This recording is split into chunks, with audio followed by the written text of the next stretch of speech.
Another day, another dollar. Guess who's in the house? Look at this guy. Yo, yo, yo. Hey, Mr. Matt Lively. What's up, Justin? How Hello. Hey, can you guys hear this?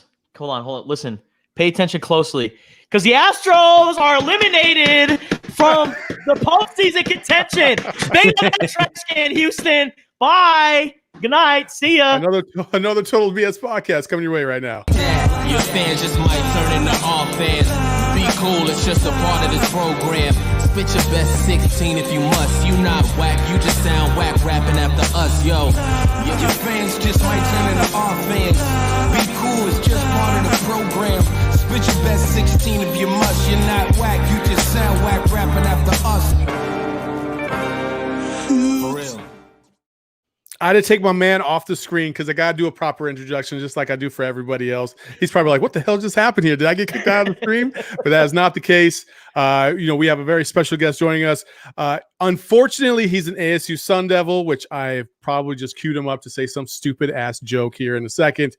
He's a Sun Devil, but more importantly, he's a great up and coming broadcaster. He runs the Bogey Broadcasters podcast along with his buddy Braiden Bell, who's also a play-by-play guy for Cal Baptist. It's the one and only Mr. Matt Lively. How we doing? How was the intro there? That was pretty cool, right? Thank you for the compliments. Thanks for the intro. November 7th, we're coming for your ass, man. I mean, coming for you. Dude, Herm Edwards has the team ready. Dude, you're talking to the wrong person if you think I'm going to get hyped up about Arizona football. Come on now. That's you true. Might as well go play Kyrie Middle School up the street, man. Dude, hey, I love my Wildcats, but man, this ain't the year. I'm just going to say I feel it right that. now. Well, I have a question for you, Justin. You came in hot with the garbage can thing. It looks like Saul is like an Astro homer on Twitter, though. He and I have been going back and forth because he's been rooting hard for them during these. Dude, I embrace the chaos. Oh. I wanted all the smoke. Dude, no. You can't tell me that a Dodgers Astros World Series wouldn't have just absolutely went nuts ratings. It would have been great, but the Astros would have found a way to win, and that would have just been the worst. Don't say that. Even better.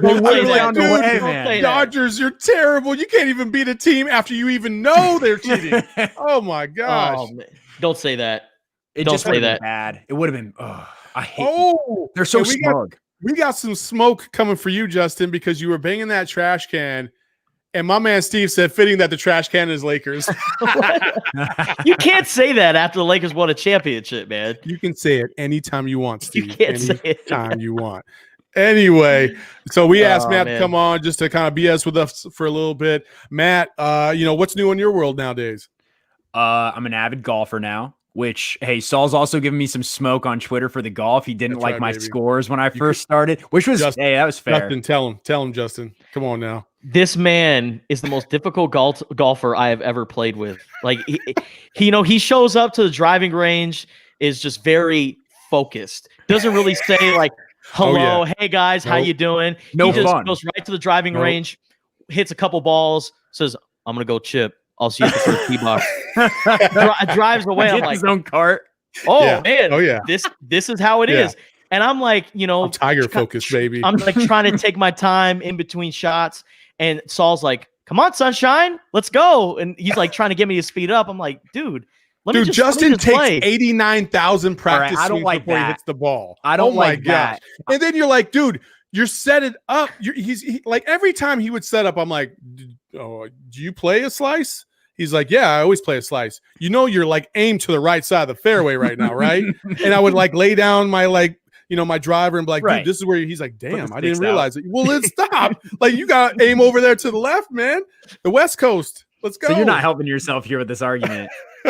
Is Saul the kind of guy that's got 3 balls in his pocket and he hits one in the woods and the next balls drop before the other one lands? First off, I don't hit balls in the woods. Number one. Oh my God. Number 2, I don't keep any other balls in my pocket because I don't need to. I got one. Let's go. You sound like you'd be fun at a party and really fun on the golf course. This guy's all business. Parties and golf are completely different to me. I don't get drunk on the golf course. I don't smoke on the golf course. I don't. So what are you shooting? What are you averaging around? Or do you have a handicap? Right now, I'm about low 80s. Okay, that's impressive. I think Justin and I played the other day, and I shot 82. We're like 10 strokes off. Okay, yeah. So you're way off. That's just how it goes, baby. guy. When we talk golf, I had a buddy of mine that was talking about we should go play golf sometime. I was like, when's the last time you played? He was like, oh, I don't know. Like last time we played together. I was like, dude, that was like 20 years ago. He was like, dude, I can still hang with you. I'm like, no, you can't. Like, not even, I'm a completely different player than I was back then. Come on, shut your mouth, man. Keep walking. Let's go. Yeah, well, that's what's new with me. I'm avid golfer. I've got the podcast going. I'm doing a lot of freelance work and just chilling, watching a lot of sports. It's so good that they're back. Yeah, it's nice. I mean, dude, and you're a Tampa Bay guy, Tampa Bay Buccaneers guy, I should say. Tampa's all of a sudden like the center of the sports world overnight. You got the Lightning, the Rays are now in the series, and then the Bucks put a whooping on the Packers today, so that was great. Where it was that wasn't expected at all. Oh, it was expected. I texted Saul. He said I thought this podcast was going to be Eastern time. I was wrong. And he said, dude, if it was Eastern time, the Bucks would still be on. I said, no, they wouldn't. They're going to have a running clock in the second half because we're going to be blowing out Green Bay that bad. It was true. It was true. Only thing I took away out of the Bucks Packers game was that Blaine Gabbert is still in the NFL. Yeah, no one knows that.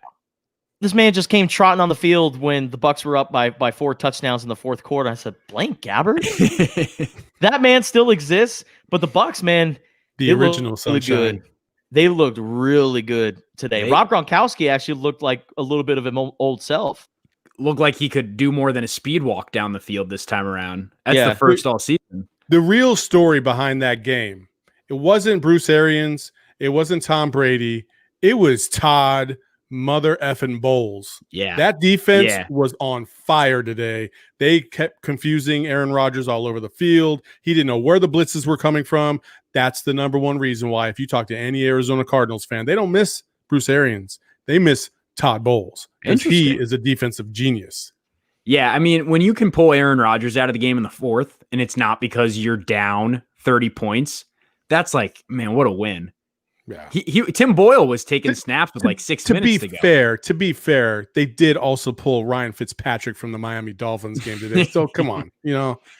Hey, Tua got some love today. You were surprised about Blaine Gabbert, by the way, Justin. The Bucks have they've got an Arizona QB on the practice squad, who I'm hoping one day is the future of the Tampa Bay Buccaneers. Oh, shut up. Don't say Khalil Tate. No. Oh, not in Arizona, not in Arizona Wildcat, a general Arizona QB. Oh man, because I was gonna say like, who else? Like is Matt Scott still in the NFL? No. Solomon playing in the NFL? I'm not talking college. College. You must be talking high school. No, I'm not talking high school either. I'm talking about the face of the Arizona Cardinals gone wrong. Ryan Lindley? No. Josh Rosen. That's right. Josh Rosen is the practice squad QB of the Bucks. Ryan Lindley. Yeah, we actually got Matt Leinart taking. Oh my gosh, Matt. Got John Skelton. Man, that was a. Hey, the pride of Fordham, baby. Let's go. Oh my goodness, that's crazy. Anyway, hey, let's start off with some college sports, man. Let's talk about some college football out there in the SEC. First of all, can we start the conspiracy theories? I'm sure they're already going about how Nick Saban, all of a sudden, he was cleared and ready to go after testing positive for COVID early in the week. He had 3 negative tests and he returned to the field like Justin, I know a lot of people expected. You guys, I'll start with you, Justin. What did you think about Nick Saban returning to the sidelines? So Nick Saban was like me. He got a little sore throat, a little sick, and said, you know what? I'm going to get up on my vitamin C, and I'm going to get ready for this game. But he put some tussin on it is what he did. Exactly. Put some tussin on. But, I was really concerned that he wouldn't be able to go, and I was actually really surprised how quick it was that he tested positive 3 times, because when he came up negative, I think it was either Tuesday or Wednesday, if I'm not mistaken, along with you mean positive. Positive, yes. Yeah. When he came up positive for COVID, it was on Wednesday, along with athletic director Greg Byrne. And I said, there's no way that they're going to have him coach on the sidelines. There's just absolutely no way. But like you said, he tested negative 3 times and was able to come back. And the swagger that Nick Saban had when he was walking out on that field, it was like you felt like the Darth Vader music was playing in the background every single time you saw him on camera. And I didn't really like it but it's Nick Saban, so it doesn't really surprise me. Did you say the way he was getting at the refs without a mask? And listen, I get it. You test negative. I'm the whole like mask thing on the sideline. I get that it's a part of promoting wearing a mask, and I think it's more of an image thing, but it's also a good message. He was getting at the refs without a mask on. And it's like, think about the message that sends to America when you tested positive for COVID 3 days ago, and then you're just like, just yelling at the refs. To his defense, he has been very avid about wearing a mask and doing your job. When it comes to that. So I'll give him the benefit of the doubt in the heat of the battle. You know, sometimes you lose your mind, but still, Nick Saban kind of living up to the Nick Saban hype right now, Matt. I mean, when you watch them, and then more importantly, the performance of the team on the field. I mean, I feel like we're gunning for another Clemson-Alabama national championship game. 100%. 100%. That's what Clemson, Alabama again is going to be the national championship. And I like Alabama more right now, but whatever they gave Trump, man, they must have given this to Saban if he really did COVID. And when is he going to become a politician? Because every time I flipped on ESPN from Wednesday to Saturday, Nick Saban had like 40 minutes carved out where he was just talking from his home office. Miss Terry was off on the side with some lemonade for him, putting it down. This man was just nonstop from the second he had a positive test. He was on every network, just rambling through. If Nick Saban ran for president, he would win. I think so. He would, Alabama governor first. He would Alabama win the governor first. I don't know if he would win the South, though. There's a lot of SEC country that hates Nick Saban. Yeah, but they hate Nick Saban, but they would love for him to coach their team. Yeah, you're not wrong. I mean, it's going to happen, right? It's Alabama Clemson. It seems short up at this point. We had like North Carolina like ranked number 5. Episode 45. Like I swear we've seen this 18,000 times already. But dude, I don't understand how you can say that Clemson would not be the favorite though. They got Trevor Lawrence. Trevor Lawrence is just the business right now. It's like, oh great, the first time they're going to see any real play is going to be the first college football playoff game. You saw how they treated Miami. True. Alabama's quarterback's pretty good though. Mac Jones is pretty good. I mean, they got rid of Tagovailoa, the little Tagovailoa. They said, "Nah, dude, go to Maryland. We got Mac Jones." That says something. Mm-hmm. But how bad of a coach or not? I'm not gonna throw Kirby Smart under the bus. But how bad of a decision is it now when you look and you have some like 4-string walk-on playing quarterback at Georgia when Justin Fields, you let go to Ohio State and now he's a Heisman contender back-to-back years. Like, oh, you guys just got to feel crappy if you're a Georgia fan. Yeah, right now. but Fields wanted to get playing time right away, and he wasn't going to get playing time behind Jake Fromm. That's the problem, though, is Kirby Smart opted for the other. I can't even remember his name, but the Southern boy, and he was like, Fromm. oh yeah, Fromm. Like, Justin and Fromm Fromm, was Justin already Fromm. like Fromm. I'm still gonna pick Justin Fields over Fromm. Yes, Fromm was like already garbage. It wasn't Justin Fields' time. Unfortunately, no, seriously, unfortunately, these are the politics that you deal with in college football. Jake Fromm was the face of Georgia. He was a pretty That's solid why they never quarterback. won. He's not Justin Fields, I give you that. But at that time, he was the face of Georgia football. And going to Jake Fromm would have been a gutsy call like Dabo Swinney did at Clemson when he went away from who's the quarterback before Trevor Lawrence? No, it wasn't Lawrence. It was they brought Deshaun Watson over. It was after Deshaun Watson. Yeah, the guy that quit the team. The guy that went to Mizzou. Yeah. But Dabo Swinney made that gutsy call in the middle of the season and said, listen, I know this guy hasn't lost us a game, because remember, Clemson won a national championship, or they went to the national championship the year prior. I mean, the only guy that this guy has lost in his college career is to Alabama. He's done pretty good so far, but Dabo Swinney made that gutsy call and went with Trevor Lawrence. I mean, hindsight, it looked like it was the right call. But I mean, I don't think Kirby Smart wanted to roll the dice, even though we all know that Justin Fields is the better quarterback. Who's going to get Trevor Lawrence in the draft? The Jets. I heard a lot of talk that the Jets would trade that first pick because they like Darnold so much and that he's just been so messed up by Gase.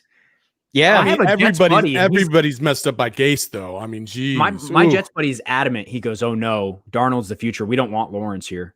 I'm like, "Bro, what? You don't want Lawrence?" No. Mookie Betts just robbed another home run, by the way. I know. I just got the stupid Jeff Passan alert right now. Yeah, I just wanted to point that out. Thank you. Keep bringing us Dodger updates, Matt. Yeah. Yo, I want Braves updates too. How about that? Mookie Betts just robbed his 15th home run of the season. Somebody on Twitter actually had the nerve to tell me that they would not want Ronald Acuna on their team because he strikes out too much. And I'm like, dude, are you high right now? For real? Like, have you ever watched this guy play? Like, it's just beyond me. And it's a very, I love the people of Arizona, but it's a very neutral, conservative take. When you talk, it's sports fans here do not like their athletes to be loud for whatever reason. Like, it's unbelievable to me. The last time they really liked somebody that was loud was Charles Barkley. After that, shut your mouth and play. I don't really want to see the antics and all this other stuff. Dude, that's what I get hyped up on. That's what I see. That when I see LA, I want to see more I like to see the hype. I like to see people getting, I want to see some talking trash. I don't want somebody to just be like, oh, well, they went out there, they played and they lost. Okay, cool. No. Yeah. Oh, that's why I like Mookie Betts a lot. Just so much style and so much swagger into one person. And that's why I also think a lot of Dodger fans, including myself, really like Yasiel Puig, because he was just so vulgar and loud and so in your face. Like, this man would slide the third and stick out his tongue. Yeah, true. I'm a diehard Red Sox fan. When Mookie got traded, I was still with a local station, 23 ABC out in Bakersfield, and I was anchoring. And I went on and I said, if my girlfriend of 3 years dumped me tonight, I'd be more upset that Mookie Betts is no longer a Red Sox. I said that on air. Clipped it, put it on. I mean, like, I was devastated. Are you still together? Today's her birthday. Happy birthday, Rachel. But if Mookie, it broke my heart. It broke my heart when Mookie was no longer a Red Sox. And look what he's done this season. He's put up MVP numbers. He's robbing home runs. It's terrible. Yeah, you guys are lucky to have him because you guys are going to win a few World Series with this guy. It is the Dodgers, though, my friend. Yeah. It is the Dodgers. I've been saying the Dodgers they're going to win the World Series for the last 5 years now. They've been on that Buffalo Bills run, man. Well, I don't want to steer your podcast away from this, but I out of curiosity, are you a Dave Roberts has got to go guy, or you like Dave? I like Dave Roberts a lot. I think he's a good face of the franchise. Now, if they lose this series, I think Dave Roberts is gone. And I also think if they lose the World Series once again, I just think they find a way to get new leadership. That's just way too many times falling short. Yeah. But I mean, they have a loaded roster this year. Like, everybody on their team, like the Dodgers are just so stacked. Like, name me one weakness on the roster right now. You can't. I saw AJ Pollock batting tonight. I was like, they still have AJ Pollock, and then AJ Pollock is the weakest of the weak. Yeah, probably for sure. You breathe on AJ Pollock, he gets hurt. He sprains his shoulder all of a sudden. Like, what's going on, man? Who's this guy Rios that hit a home run the other night? It's like every postseason the Dodgers have 5 dudes I've never heard of who just go yard. Mm-hmm. Yeah, and then Will Smith going yard on Will Smith, the pitcher from the Braves, or another player that you kind of always forget that's on the Dodgers, but he's been there for a little bit, is Kike Hernandez. Just have him right there. It's the Dodgers are just so stacked. Jock Peterson's a terrible regular season player. He gets to the postseason. He's David Ortiz. Always shows up in the playoffs for whatever reason. I have no idea why he does, but he does. Jock Peterson. He must be getting bonuses in the playoffs. Mm-hmm. It's the only thing that makes sense. I know this guy is really popular in the news for bad things now, but doesn't Jock Peterson look like the older brother on Home Improvement? Doesn't he? A little bit? Every single time I see him, I'm like, he looks like Tim the Toolman Taylor's oldest son. Not JCT, but the other one. No, not JCT. No, man. Yeah, the older one who's in the news for terrible things right now. But I also saw another tweet a few months back that says Jock Peterson looks like that bully who put Kristen Yelich into lockers in on Disney Channel original movies. Oh my goodness. Hey, real quick, Matt, I do have a little thing for you. It's okay. So it's a poll. It's something Okay. popped up this week, and I'm a big barbecue guy. I love me. I know you are. Some meat. So, with that being said, what do we think of this plate? Where are we starting? What are we going with first? All right. So right off the bat, is that smoked sausage down in the bottom right? Yes. Okay. I'm going straight for the sausage. Whoa, really? Yeah. So I love smoked sausage. Love it. I think if you have a sandwich, like Little Miss Barbecue to me is top notch barbecue in Arizona. And they've got a sandwich. I forget what it's called, but they put little smoked sausage on the bottom of whatever meat that they put on top. And I think that's really top notch. The pulled pork that they put on top. Yes. Yeah. Yeah. Dude, how many ribs do you have on this plate? Right here, this is about a full rack of ribs. We got brisket in the upper right-hand corner. In the middle, we have some pulled pork butt and some chicken and some pork rinds, and then crispy skin pork. And then on the far left, in the upper left-hand corner, we have some more pork, but along with a smoked chicken. So a little pickles, some little salad in the middle, some pickled onions. The only thing missing off of this plate, in my opinion, is some beans and maybe some potato salad. That's about it. I would take beans. This might be an unpopular opinion, but if I'm getting barbecue, I'm a brisket over like pulled pork, carved pork any day of the week. Like I love brisket. That's not a hot take. That's not a hot kind take? of normal. In Texas, you're gonna want the brisket first, but the ribs are probably more suitable for your West Coasters and Midwest people, like in Kansas City. So I've done the Kansas City. I've done the Arthur Bryant's. I've done the Oklahoma Joe. Now it's now called Kansas City Joe, but it was Oklahoma Joe when I went. And Gates Barbecue, dude, top notch. And I thought the brisket there was insane. Dude, it's awesome. Justin, where are we going, huh? Man, we'll definitely not go into the salad. That's probably going to be last. Too.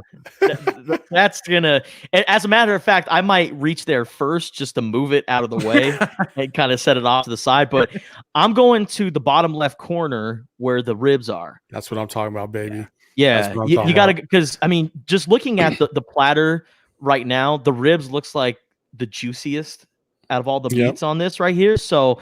And I also imagine that if we're sitting at a table, there's going to be other people around, and that's going to be, a type of meat that's going to go out pretty fast. So I'm going for the ribs first. Are we saucing them up, or are we keeping them dry? Just keeping them the way it is.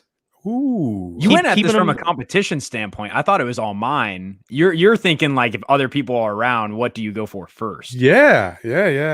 Oh, for sure. Smart. That's a smart play. Yeah, you got to go for the ribs. And a sign of a good rib is when you don't really need sauce. If you could just eat it and it falls straight off the bone and it's so good, you don't need any add-ons. I mean, that's money right there. And then, do you like those ribs where you just shake it and all the meat falls off, or do you like a little bit of pull? No, it's got to less work the better. Off. Oh, less work the better. You can boil meat and get it to just fall off. What's wrong with you two knuckleheads, man? Come on, man. You need a little bit of pull with him. I feel like we're golfing with him right now. The key is when you take a bite and you pull, nothing is left on the bone. That's the key. But if you just shake that shit, you could just boil your meat and just get it to be that way. Come on now. Come on, all right, guys. fair. I got to school you on this now. Let's go. Is that what you cooked? Is that your platter? No, that was just a platter. A little picture I found on the internet. Okay. So here we go. Depends if the ribs were cooked dry or wet. This is true. So some people don't like to wrap their ribs. Some people do.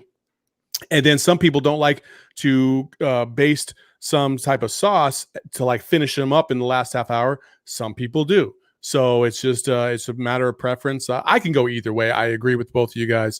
The sign of a good rib is that you don't really need too much to go with it. You just eat and go, and it's perfect the way it is. So, but that's all we have for you, Matt. Matt, we appreciate you joining us tonight, man. Hey, I'm happy to be here. I'm glad to be on the Total BS podcast second time. I was part of this draft, so that was fun. I'm getting whooped right now, and I'm excited to have you guys on the Bogey Broadcasters. We got to watch for that soon. For sure. Yeah. Tell the people where they can find you. Yeah. Hey, Bogey Broadcasters, Spotify, Apple Music, you know the spiel. Wherever you can listen to a podcast, we're there. It's me, my buddy Braiden Bell, who's a play-by-play broadcaster. I'm a local sports anchor and reporter. So if you want another somewhat mediocre sports podcast because you don't have enough of them to listen to already, Bogey Broadcasters, that's the one for you.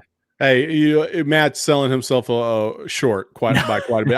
I will say this: I have met a lot of people in the last 5-6 years, especially up here in the Phoenix area. And Matt was actually we worked together at Fox Sports Arizona, and talk about like a young up and comer, along with Braiden, two very impressive young men. And unfortunately they went to ASU, but that's all I can say about that. But hey, if we didn't go to ASU, we wouldn't have met you, man. Well, I mean, that's not really, I'm not going to cry about that. but in all seriousness, no, you do a fantastic job, man. And Thanks, I know man. you're on the job hunt and looking for some great opportunities. So if you're out there and you need any a execs, superstar, let's go. I appreciate it, man. Thank you. Find them at Matt B. Lively as well on Twitter. The Bogey Broadcasters doing their thing, their podcast. Please follow them. Matt, thanks, guys. Much love, man. See ya. Thanks, Matt. That's Matt B. Lively. And, like I said, man, I'm not trying to blow smoke up his ass, but he's one of the legit ones, man, out there. And I hope he finds, somebody that's going to take him in and really, really do him justice, because he's legit. I'm hungry, man. You brought up the picture of the barbecue, and you started asking us, which ones would you take right away? And it's just, as time went on, I started to kind of taste it on my lips a little bit, and I'm like, man, I need some barbecue in my life. I'm not gonna lie, man. I started salivating just a little bit, like, oh man. And then I started thinking, man, when's the last time I did some ribs, man? Oh, damn, it's been a while. So maybe I need to do that here soon. Yeah. So, but anyway, we talked about the Dodgers a little bit ago, and we talked about the NFL, a little bit of college football with Matt. But I wanted to circle back to this. But today in the NFL, a lot of great games. I don't really want to recap all of them, but I do want to talk a little bit about the Tampa Bay Green Bay game that we did see earlier today. Just an impressive performance by the Buccaneers overall. Yeah, they were dominant. From the moment the Green Bay Packers went up 10-0, it was just a complete slaughter by the Tampa Bay Buccaneers, and they did it in a number of ways. First off, we talked about it earlier, but I think the touchdown celebration by Aaron Rodgers was pretty awesome.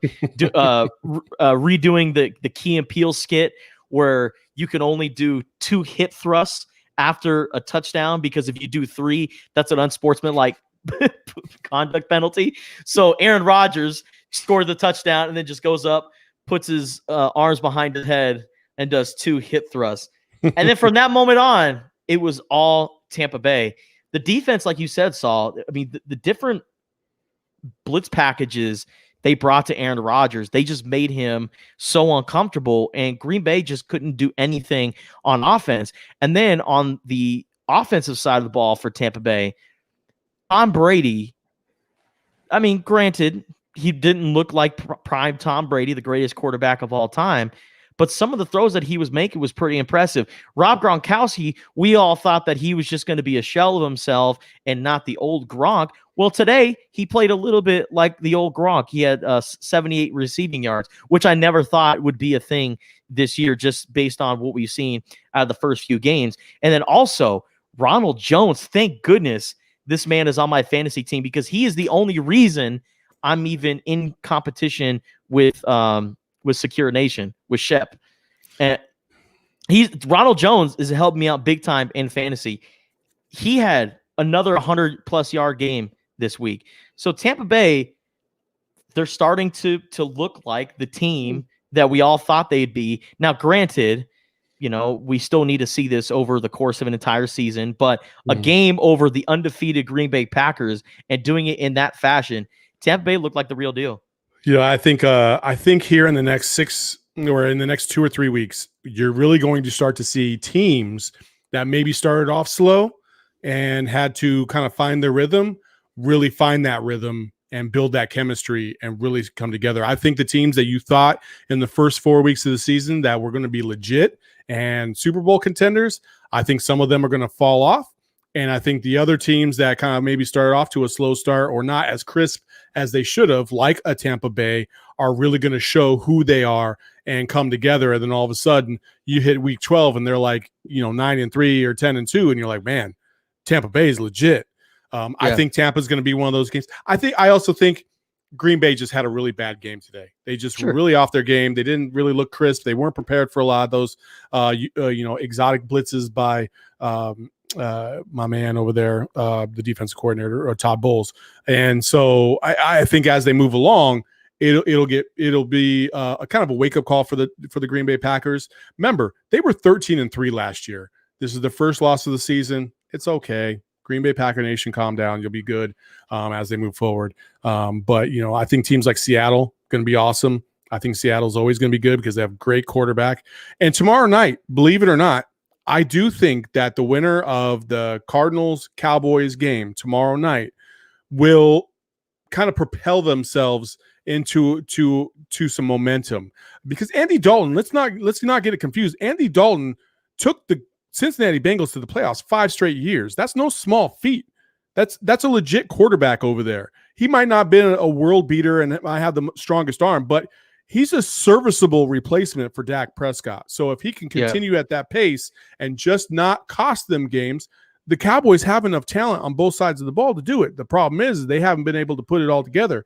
They are one of those teams where you could very easily see them reel off 4 or 5 straight wins because they have that kind of talent.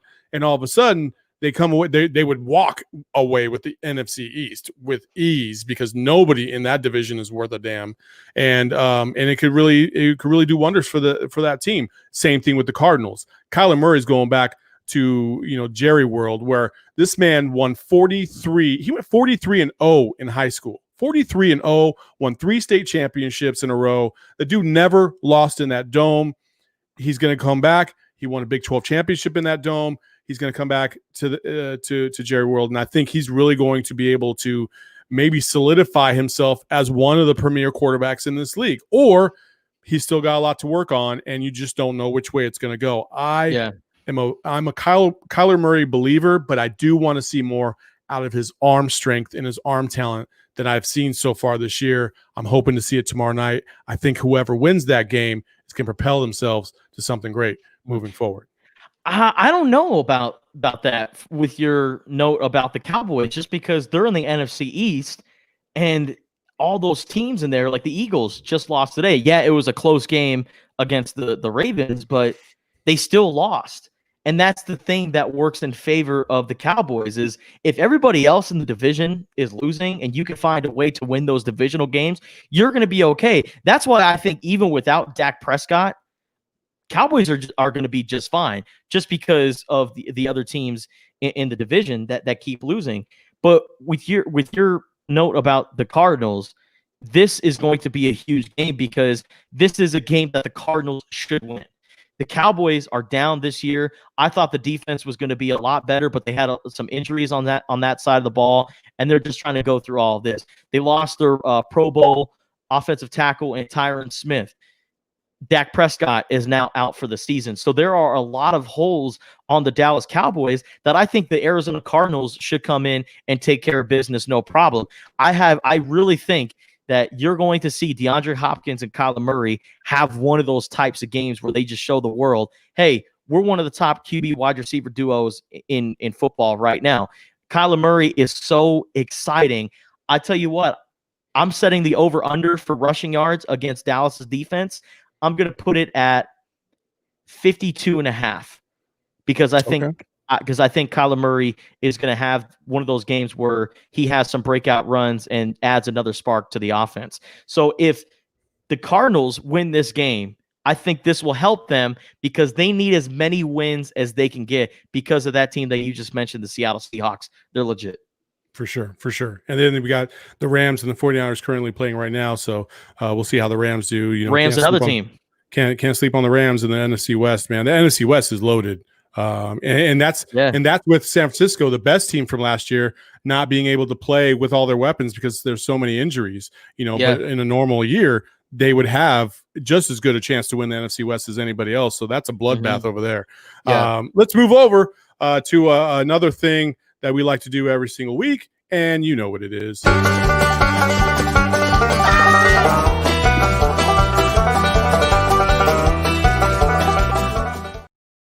Justin, set it up. What's your don't be that guy for this week? So I am not a big fan of how people have done gender reveals, No. especially this year, because somebody set damn near the entire state of California on fire just because they wanted to do a gender reveal their own way with, was it pyrotechnics and fireworks and the whole spiel. Well, then I saw this gender reveal and I said, no way, this is real. So this family has 2 inflatable babies walking out. One of them a girl, one of them a boy. And they have the ring set up. The entire family is there. I don't see many masks being worn at this gender reveal party, which is like, come on, man. You know, we're still in a global pandemic. I get it. You want to see your people, but you know, for a video that's going to be viral on the internet, how about we show, you know, a little safety here? But anyways, the gender reveal has the 2 babies boxing in the ring with the boy baby knocking out the girl baby. And then blue powder is blown into the air, letting everyone know that not only did the boy win the fight, but he's also going to be the gender of the baby that will be born. Kind of creepy. Like, for people that are watching this right now on YouTube and Facebook, like, you think about this. You're going to a gender reveal party and you have no idea what to expect. And then in the front yard, you see a ring set up, and then you see 2 big ass inflatable babies coming out and beating each other like they're boxing. So listen, just cut open a cake that's pink or blue. My brother did a gender reveal where he had people come over. This was pre-COVID, and he hit a golf ball off a tee that bursted open into pink powder. A lot of people are just kind of going over the top with these gender reveals, and I get it. Like, you want to be different, but just be basic when it comes to this. I know. Listen, I don't like to promote being basic, but things like this, just be basic. This is the season to be basic, though. Yes, it is. Pumpkin spice latte season, baby. PSL.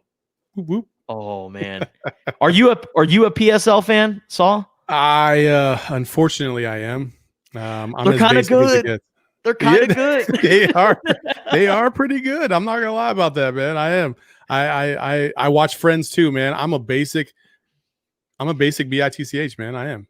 You watch? So wait, I watch Friends too. How did that come about? Is pumpkin spice latte and Friends? I mean, they're always in the coffee shop, so true. Jacob Lasseter, what the hell did I just watch? Yeah, man. I'm basic, man. Estella can tell you I'm basic. I got my little quirks and stuff, but I'm pretty basic. I'm pretty easy. My don't be that guy is, if you're gonna come for the champ, don't miss.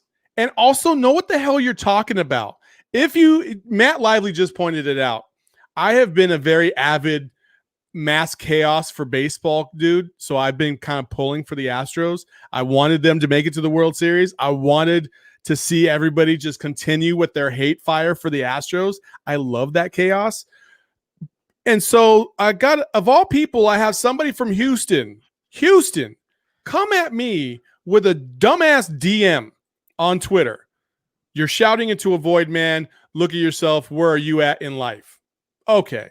First of all, that was in response to me coming at Cam Cox, one of my best friends, if you didn't know, because he was defending the Astros. And I said, dude, you're shouting into the void, man. Ain't nobody trying to hear you. Because it's true. Everybody was anti-Astros. Like, nobody's trying to hear you. Nobody's going to empathize with you. So, like, that's just how it is. And so not only did this dum-dum come at me with this sorry-ass DM because I leave my DMs open, he then follows it up by blocking me. So I can't even respond to this dude and his sorry-ass freaking tweet because he basically did the equivalent of a second grader running up, slapping some dude, and running behind the teacher. Like, come on, man. Come on, man. If you're gonna come and try to trash talk, at least have the courtesy to let me defend myself or come back at you, whichever way I choose. Like, you can't just throw it out there and not expect some retaliation. Yeah. I don't know how I feel about this because there's just so many layers to it.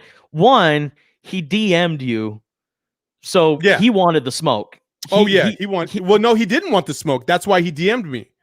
If he wanted the smoke, he would have just replied to my tweet.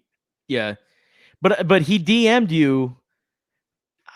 I just I don't get it. Also, you should never, ever, ever slide into anybody's DMs unless you want to ask them something professionally, or if you have a comment or a question. You should never come at them with some disrespectful type stuff or some trash talk and then block them. You blocked me. Yeah. Because if I'm going to talk trash to someone on Twitter, people that we know, Steve. It was weak. Steve Holler says, weak. Yeah, Shit's weak. Weak. Shit's weak. Trash, man. Trash. Trash. For those that just didn't get that reference, Grandma's Boy, only top 5, top 3 movie ever created. But Trent Erickson. Yeah, Trent Erickson. He has a full profile. Trent Erickson. He has a full profile. His Twitter handle matches his name. He's got the profile picture. And like, this is where I just get like maybe like 4% of because he's just not a troll. He's not a keyboard warrior that's got a meme or a cartoon as his profile picture. His profile name is actually his name and not just some BS thing. But he went at you and then didn't even give you a chance to rebuttal. And this is why I just lose all my respect for him. Also, if you did your homework and you knew who I was, you would understand that I run social media for other accounts like this podcast. Okay. Yeah. And so it takes nothing for me to just jump over to one of those profiles and go see where your profile's at. Like, you're not slick, dum-dum. Like, understand the game. Understand the game before you come at me. I can find you. It's not that hard. Anybody can find you. You sound like Liam Neeson. That sound like the crazy chick in Wedding Crashers, because I'll find you. You know what I mean? Like, come on, man. It's not that hard. Trent Erickson, stay in your lane, bro. Stay back home. Stay in your shed when you're watching the games. Don't get so butthurt. The Astros did great this year, man. They did great. They lost everybody. They lost their best pitcher. They lost a whole bunch of prospects. Like, they had a lot of injuries, and they still made it to the ALCS, and they still almost won the ALCS. They were only one big hit away from taking the lead in that final game against the Rays. Dude, take your W, go home. Stop being so damn salty. So this guy is a Houston Astros fan coming at you for talking about the Houston Astros. Even though I was defending the Houston Astros this whole time. But what did you say that just completely set him over the top? Because the Astros have been the most hated team. They are the most infamous team in baseball. Nobody wants to see them succeed. And that's been evident for ever since that Athletic story came out that exposed them for the sign stealing scandal. This guy is clearly a kickball hero. That's what he is. He's straight up kickball hero. You know what a kickball hero is? Sounds like me. It's somebody like that kicks like a grand slam when you're playing at PE and you kick, in a kickball game when there's no fans, nobody's watching, nobody gives a damn, nobody cares about you. Like, it's just PE, dude. Calm down, PE champ. Like, go away, buddy. Go away, Trent Erickson. What if it was because COVID affected fans? I play in a kickball league. We have fans that come out and pull up their lawn chairs. Obviously, that's not a thing anymore. I like how I'm like remotely like I'm like slightly defending this guy just to piss you off. I don't even understand why, man. Anyway, I don't understand why. Yeah, Houston Astros, cheaters, Trent Erickson. Yeah. Just unblock Saul and let's have a conversation. That's what I'm saying, man. Let's start a dialogue. Can we talk? No? Okay. All right. Tevin Campbell. There you go, baby. That's what I'm talking about, man. All right. We don't really have anything to show for in terms of the tell me something good this week. So what I will say is this. Oh, go ahead. No. So my tell me something good this week, and it's actually more of a shout out. This one goes out to Mikey M, who is a friend of the podcast. He's been on this show once before, talking Pac-12 football when he was at Pac-12 Networks. But then a week after he was on this show, he gets laid off by Pac-12 Networks. And it really broke my heart because for as long as I can remember watching Pac-12 Networks, and I know it's brief because when did Pac-12 Network start? Like 2011, 2012, something like that. But Mikey M has always been the face of Pac-12 Networks. whether it's football, basketball. You can turn on Pac-12 networks and they have reruns, and you see Mike Yam's face in the studio. Like, he was the face. Kiki of a Hernandez network. just tied the game, by the way. Go ahead. Let's go. So Mike Yam was laid off by Pac-12 networks because of COVID-19 and furloughs and layoffs, things that have been going around the country pretty much ever since this pandemic started. And I was so disappointed in the Pac-12 to make this move because, one, they've been in the Bay Area for as long as they've been a network, and the Bay Area is just a money pit in terms of rent. Like, the conference has just dumped millions and millions of dollars in rent just by living in the Bay Area when they can live in a place cheaper.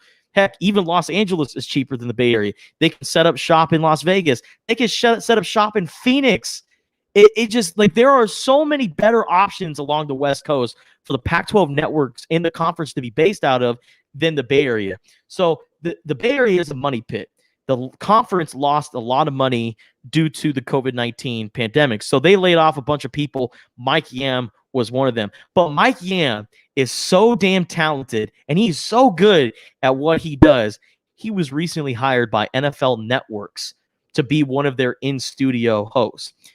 Pac-12 Networks has about 17 million subscribers overall. NFL Network has just a little bit over 60 million subscribers. So I'm just saying, Mike Yam was let go of a situation that he put so much passion and energy into, and now he's got a bigger and better gig at the NFL Network. So it's a great story because this man was knocked on his butt, but he got back up and landed a better gig. So shout out to you, Mike Yam, because you're an inspiration to us all, and you're so incredible at what you do. Best of luck to you at the NFL Network.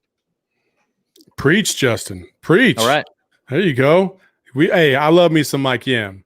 Hey, if you've ever met this guy, you know that he's as humble and as engaging of a personality that you could ever hope to meet.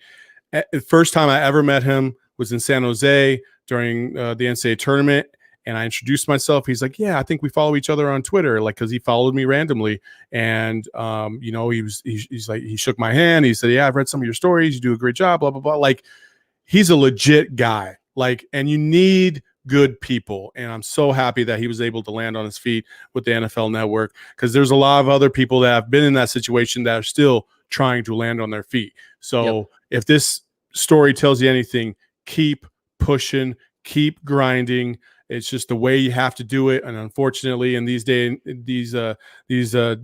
it can be rough. But have faith, keep grinding, because it'll work out eventually. So my tell me something good is plain and simple. This week, my fiance and I, we got our ballots and we filled them out.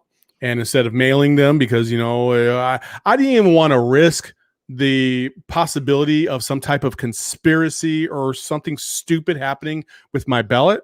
So I took it and I drove it to a location where they have drop boxes. So we went to the Chandler City Council office and we dropped it off in their drop box. And man, I will tell you this. I was stunned to see how many cars were pulling up both before and after me to do the same thing. I was stunned. In the time I parked in the parking lot, got out of my car, walked to the building and dropped off my ballot and walked out, I would say there was at least 20 to 25 people doing the same thing. And it was very inspirational. I was like, damn, this is what I'm talking about. Like, people care about this vote. Whatever side of the fence you sit on, people care about this vote. And you have to. And a lot of people talk about how it doesn't matter who you vote for. Nothing's ever going to change and blah, blah, blah. BS. Things change. Things happen. We just had a $1,200 stimulus check to some people that desperately needed it, and unemployment benefits to people that desperately needed it. Where did that come from? Well, it starts with the president, and it trickles on down. Like, so it does matter. It does matter. It might not matter to you on a day-to-day basis because maybe you're good. Maybe you still have your job. Maybe everything's all cushy. But there are so many people out there that need things. And Some of these, one candidate's going to provide it, another candidate isn't, and vice versa.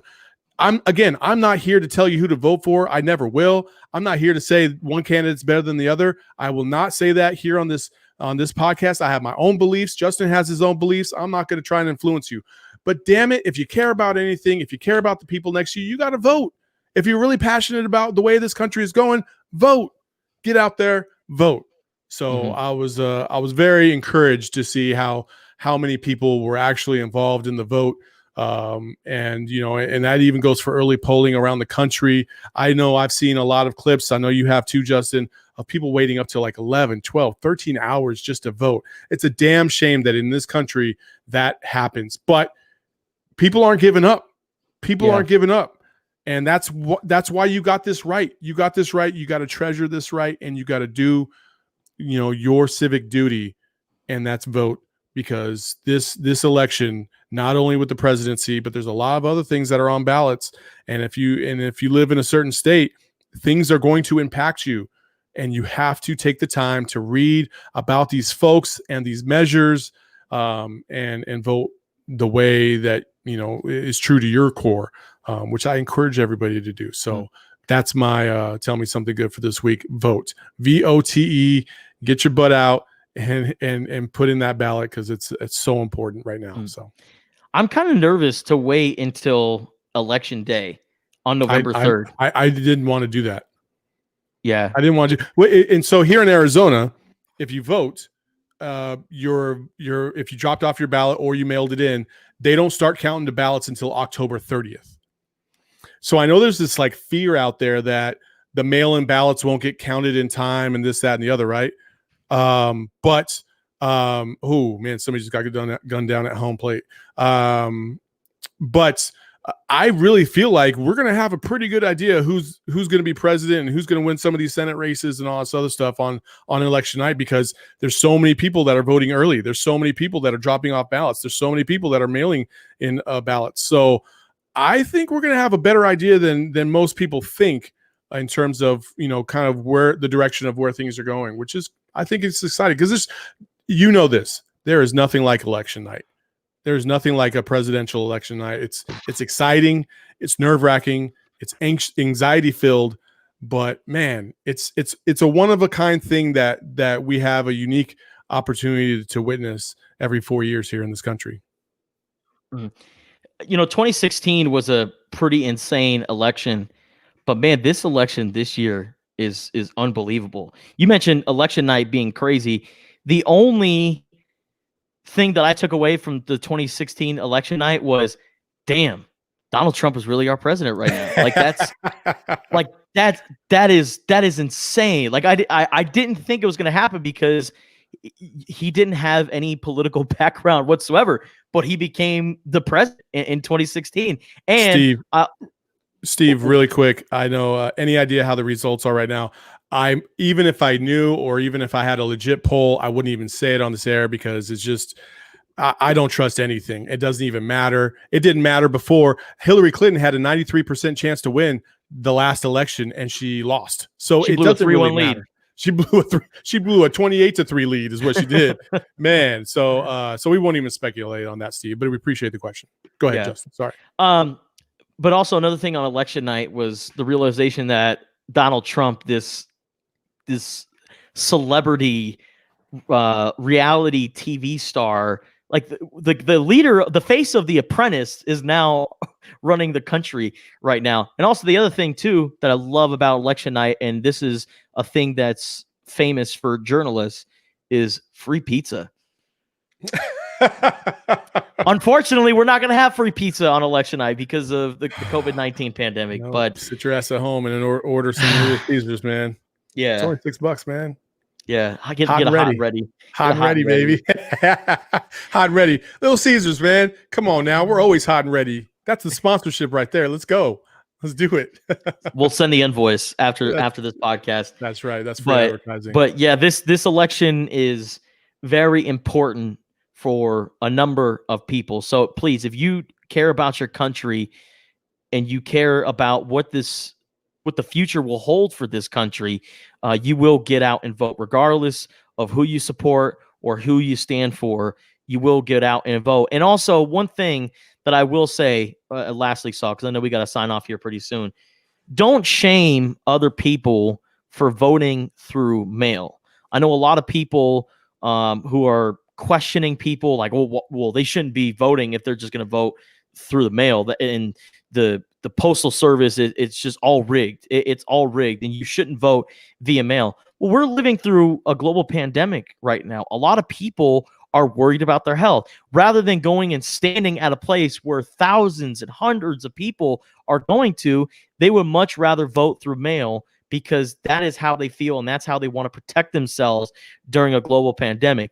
I'm old school, Saul, so I'm going to go to the voting poll. I don't know if I'm going to go on November 3rd or if I'm going to go a little bit beforehand, but I'm just going to go to there just because I just like that feeling of going to a poll and voting. So I'm not going to do it via mail. However, I totally, completely understand if you're going to do it by mail, and don't let people tell you otherwise because, hey, you're doing the damn thing, and that's what's most important. We have 2 more Total BS podcasts until we get to that night. And that Tuesday night is going to be something.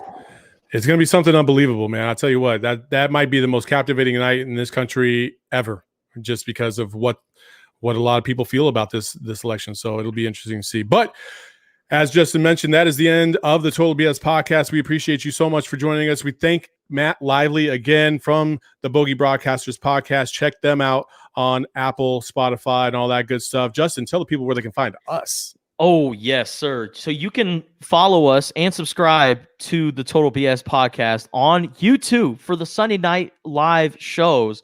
And anytime we go live on our video stream, subscribe to the Total BS podcast on YouTube so you can set your alarm. Also, give us a like and a follow on Facebook. We're also on Twitch as well. And Total BS Podcast, you can find us on Apple, Spotify, wherever you listen to podcasts, any platform that you can think of. I guarantee you we are most likely there. And also a big shout out to the ArizonaVarsity.com family for always showing support to us and allowing us to be part of their family. We love them, and we know that they love us back. So big shout out to those guys. Before we let you go, we also got to give a big shout out to our fans in India, the UK, Pakistan, Iran, like Italy. I mean, I'm serious, Justin. We have a huge following over there. I don't know what the hell we did, but it's working. So we're just going to let it ride. Hey, again, Tanzania, Ghana, yo, in the house. Let's go, baby. Hey, we are worldwide, and we appreciate all of our listeners overseas giving us a play and showing us some love. So I'm glad you bring that up, Saul, because to all of our folks out there in India and all the countries that you just mentioned, we love you guys. Hopefully you can share with all your friends so we can make this just total global, and we can just wrap the Total BS podcast blanket around the whole earth. Total BS worldwide, baby. Boats and hoes. Let's go. That's all it is. So until next time, that's all we got. Wide. That's all we got. We'll see you when you see. Peace. Your fans just might turn into all fans. Be cool, it's just a part of this program. Spit your best 16 if you must. You not whack, you just sound whack rapping after us, yo. Your fans just might turn into all fans. Be cool, it's just part of the program. Spit your best 16 if you